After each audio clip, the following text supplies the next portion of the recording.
السلام عليكم ورحمة الله وبركاته. مرحبا بكم في قناة اس تي في صادق تي في. أنا اليوم أتحدث معكم عن رقية للعين. الذي مصاب بالعين أو أحدهم في العائلة مصاب بالعين. الرقية مجربة وفعالة وما فيها شيء، وبسيطة جدا، يعني مرة مجربة، وأنا جربتها بنفسي على نفسي وعلى إخواني وعلى بعض أصدقائي عدة مرات، ونافعة. فتعلموا وانشروا. وقبل ما نبدأ فأرجو منكم ومن حضرتكم أن تسووا لايك للمقطع، وتنشروا هذه المقطع، وتشاركوا في قناتي اس تي في. الرقية ما هي؟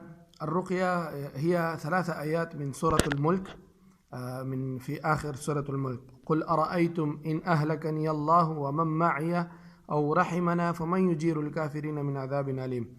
قل هو الرحمن آمنا به وعليه توكلنا فستعلمون من هو في ضلال مبين. هذه 3. قل أرأيتم إن أصبح ماؤكم غورا فمن يأتيكم بماء معين. هذه ال3 الآيات من سورة الملك، من آخر سورة الملك، تقرؤون ولكن بطريقة خاصة.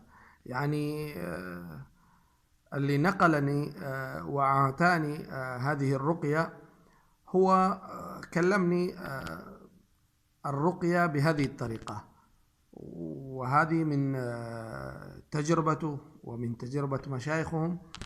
فصراحة أنا جربتها بهذه الطريقة اللي هو كلمني، ونفعني ونفع الناس، والرقية مرة فعالة، مرة فعالة، خرافي، شيء خرافي. الطريقة هي الخاصة. ما هي؟ تأخذ فلفل أحمر جاف، توجد في بقالات وسوبر ماركت، فلفل جاف أحمر كده صغير، مدور، فلفل مدور كده، يباع كمان بالكيلو ويباع بالكيس كمان. تأخذه وترقي عليه هذه الآيات بكل حبة 7 مرات، بكل حبة 7 مرات، وتنفخ فيه. وثم المصاب بالعين يأخذ هذه الحبة ويبدأ من أذنه كذا، يعني يسوي حسار على نفسه كذا إلى آخر رجل، ثم من رجله إلى أذن. تماما عرفتم هذا الشيء؟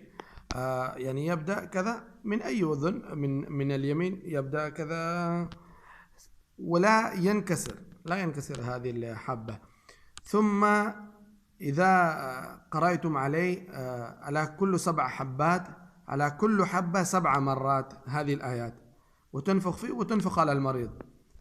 ثم تأخذ هذا الفلفل وتحطه على الجمر، على الجمر نار، عشان يكون يتبخر، تمام، يصير بخور. فأنتم تعرفون فلفل يكون دائما حتى في المطبخ لما أنتم تطبخون يكون لهم ريحة قوية جدا، ما تقدر تجلس، ويصير لك كحة وفي مرارة في حنجرتك وفي أذنك كمان. فهذا الشيء إذا أنتم تحطون على الجمرة فما رأيكم؟ يعني يصير خلاص اللي قريب وبعيد، يعني هذه شو اسمه البخور بتوصل إليه الدخان. ولكن الشيء السر هناك، إذا أنتم قرأتم هذه الآيات، قرأتم ونفختم فيه ونفثتم على المريض وسويتوا على الجمر، خلاص ما تطلع منهم ريحة أبدا. وبهذا انتهى أثر العين، تمام. وإذا بقي من العين شيء أثره، جرب يوم ثاني بنفس الطريقة، وإذا بقي جرب إلى يوم الثالث بنفس الطريقة، واليوم الثالث تنتهي بإذن الله. مرة مجرب. فهذا شيء تعلموا لأولادكم، وكل واحد يقرأ منا بهذه الطريقة، ولكن له إذن شرط، يعني اللي هو أعتاني بإذنه. فنحن ما نعرف هذا الشيء.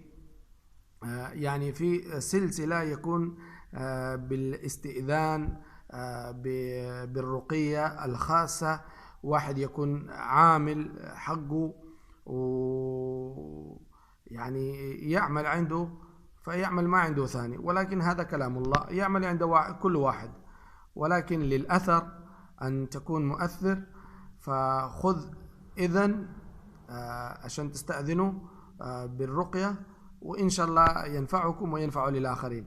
فأي واحد يبغى يستأذن بهذه الرقية يجينا في الكومنت ويكتب إذن، وإن شاء الله أنا أقول له نعم في الكومنت، وإن شاء الله يرقي نفسه ويرقي غيره. دمتم في أمان الله، والسلام عليكم ورحمة الله وبركاته.